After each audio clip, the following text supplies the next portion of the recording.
okay? As soon as you walk in, they're gonna give you a table, and you're gonna have the rate and you're gonna have the years. So there is a formula for that. Don't let that confuse you.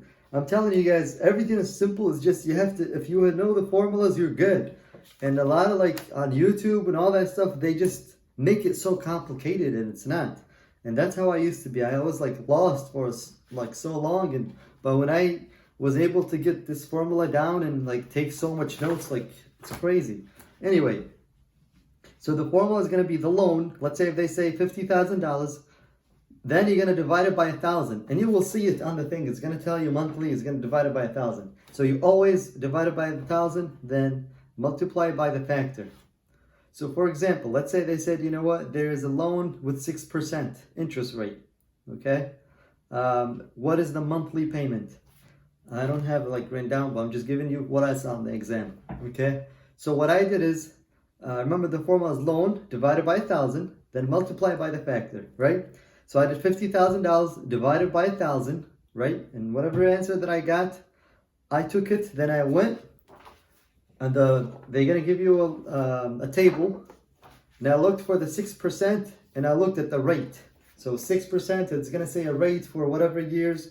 It's gonna say 15 years, 20 years. It will tell you on the question, and you just pick that rate, then you multiply it, and that's it. And that's the answer. That's how simple it is. Commission, very obvious. Oh, you know what? Let me go back. I lied. After you get that number, then you have to subtract it by the original, like the 50,000. Let's say the payment is 1,500 and I got 500. Then I would minus 500 and equal to 1,000. You know what I mean? So you would always have to go back and subtract. That's for the math. Use the T-chart.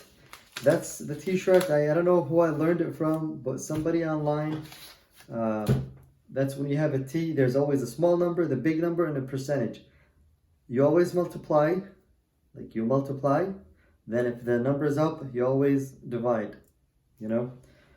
Another thing they talked about on the exam, you have to know the agencies. They will ask you a lot of questions about the agencies. What is the exclusive right to sell? The difference between the exclusive agency listings. You have to understand that they both are, the exclusive right to sell is the seller, exclusive agency listing is the buyer, but they're sisters. You have to understand between what is exclusive means and what does non-exclusive mean. Protection clause. Protection clause, they will ask you a question about protection clause, which basically means, you know, when the listing agreement or the buyer listing agreement is expired, you get a certain time or a period in case that person comes back. The broker can get paid commission, but they will use a different word. I forgot what that word is. So you would look. I just want you to do is find another term for a protection clause, because they're not gonna have the answer as a protection clause. They're gonna have something else. So just find out what that is. Trust, loyalty, and skill. They will ask you about those 100%. They will ask you about buffing, and they will ask you about blockbusting, and they are so similar. The way I looked at it is like buffing is like bullshitting, you know, like you're BSing, you know, and blockbusting is like you're busting people's balls. I don't know, everybody got their own way, but you know, they will ask you about material and non-material. Materials are like obvious, non-material is like somebody died in the house, you don't have to disclose that, at least in Michigan, you know. Okay, what else did they ask me right here? They will ask you about the EMD, which is the earnest money deposit.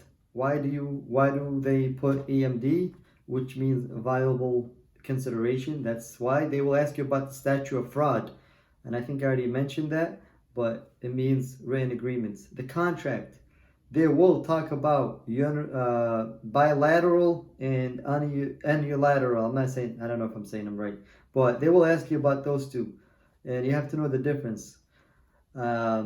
Tendency at will, 100% will be on the exam. Tendency for years, and they actually gonna have like both of them almost the same.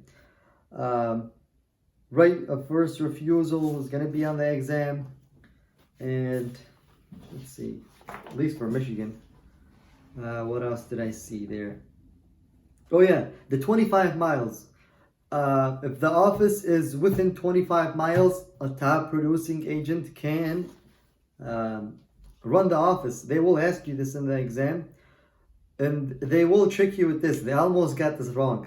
When advertising, the telephone number or street address of the broker must be listed. You only have to have one, the phone number or the address, whichever you want. But they will say telephone number and address. And they will say telephone number or address or the name or license, whatever. They're gonna give you they're gonna try to confuse you, but the answer is telephone number or street address. PO box cannot be used as an address. Dual agency. Dual agency has to be ran no matter what, and they will ask you about this. What is the security deposit? Oh my God, they're so heavy. They asked me like at least 4 to 5 questions just about landlords. And I was like, what the heck? You know, like about security deposits. Is it 2 months? They will tell you in some of the questions.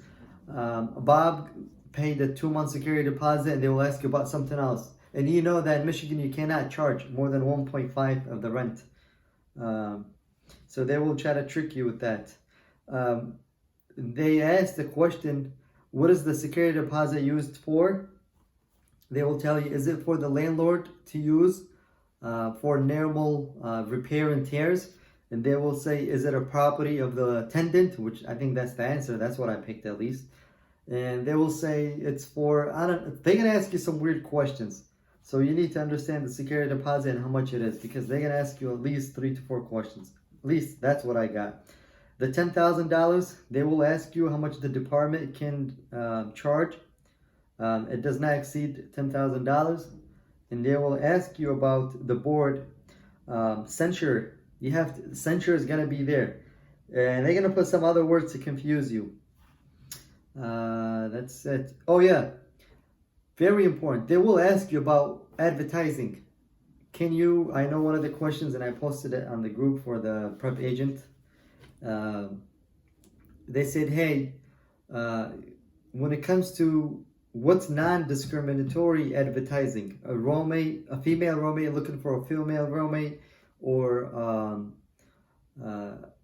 there's a beautiful house, no kids, or an apartment, no kids or pets allowed, or there's a great house next to a great Catholic school. And the answer is female roommate is looking for a female. They will ask you about that. And there's something that's going to say under HUD, or the Fair Housing Act, everybody's protected except, they're going to say Arabs, they're going to say black, they're going to say Hispanic, and homosexual. Which ones are not protected? Which is homosexual? They probably will put it there soon, but that's the answer for now. Homosexuals are not protected under the Fair Housing Act. All right. And title insurance, they will ask you about that. We said redlining, they will also ask you about that. Redlining means that's the mortgage company choosing an area. Deeds, they will ask you a lot of questions about deeds and restrictions, so you have to understand those. Property located next to an airport, what's going on with it. You have to know the word piti, P-I-T-I. What else did they ask me? Oh, RESPA. They're not going to put RESPA on the exam. They're going to put the real estate settlement procedures act. I think that's what it was. I don't know. Just make sure you know what RESPA stands for, because they're not going to use the word RESPA. They're going to use the real estate. I forgot what it's called. I think it's called settlement, or I don't know, something like that. I know I should know this because I just passed the exam. I mean, it's been a couple of days, but I just highlighted everything that I kind of remembered as soon as I came back from the exam. The Michigan Farm Right to Act, you have to understand what that stands for, which is to protect farmers from lawsuits. The Michigan Antitrust, they will have 3-4 questions on that.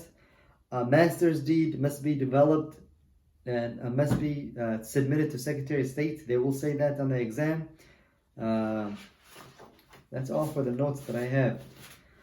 Okay, from what I remember, what did I have a hard time with?